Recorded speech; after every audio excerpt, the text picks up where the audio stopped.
Today I'd like to speak directly to those of you who speak an Indian language as your first language, or anyone who works with Indian first language speakers. Hindi, Tamil, Telugu, Gujarati, Punjabi, Kannada, or one of the many other Indian languages.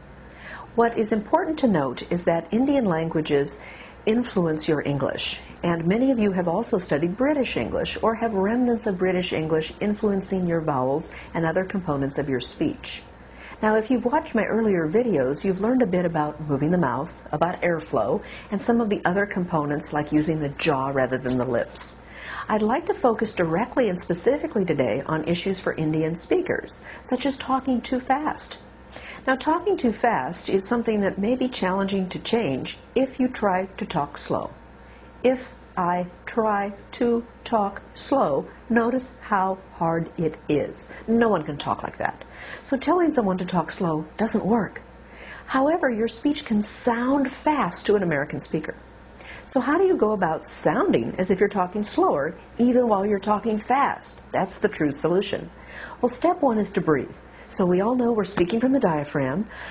Notice when I breathe and speak from the diaphragm that my speech is slower. When I speak thoracically, my speech is fast. So I'm still speaking with the same accent, but my voice has a lot less control.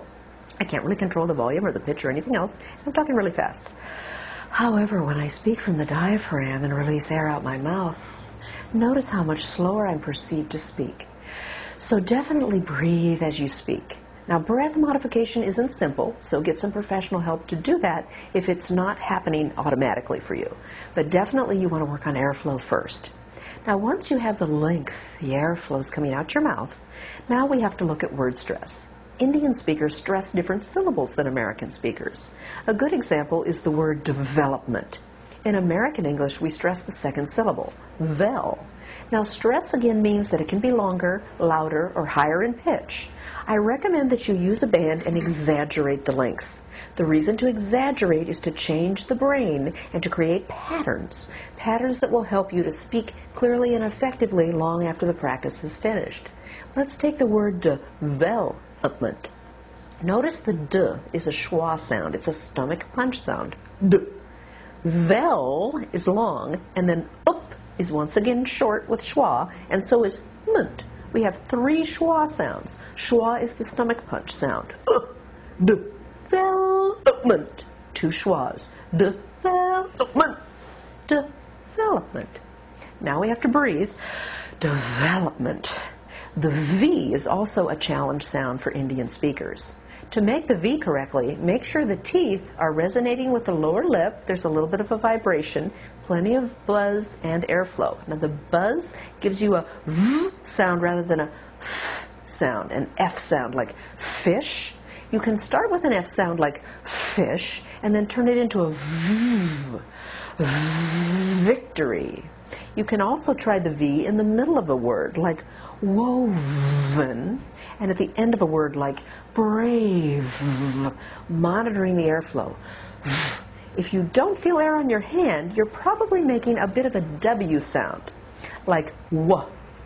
The W sound has rounded lips and very little air. So a challenge word for Indian speakers is this word woven. It's also a good word to practice with because you have to say both sounds. However, if you cannot distinguish the two sounds, don't start with the word woven. Start with the W words and start with the V words in isolation. In other words, you'd pick words that start with a W, like woman, winter, willow, and then V words like victory, brave, vengeance, and practice V, V and W, W until you can control them separately. Then put them together, like weaver, woven. Any words that have a W and a V, like wave, wave. Really focus on the differences. Again, don't put the sounds together until you can control them individually. Now, in addition to the W and the V, the TH sounds are challenging for Indian speakers, and many of us have taken pronunciation courses and know how to pronounce those sounds. The challenge again is the airflow, especially in the middle of a word like another. So remember, you're breathing and speaking from the diaphragm. Another. The first sound is just a schwa. Another. Which is the long syllable? Well, for Americans, it's the second one. Another. Breathe and speak from the diaphragm using the band and really make that second syllable longer. Another. Another brother. Really lay into the stressed syllables and keep them longer. So let's try everything we've learned so far. Airflow, longer syllables, and making the v and the v nice and exaggerated with lots of buzz. Another brother. Try some W's and V's. Woven, wave. Notice that the length, the airflow, and proper articulation and awareness all go together towards creating the right sounds.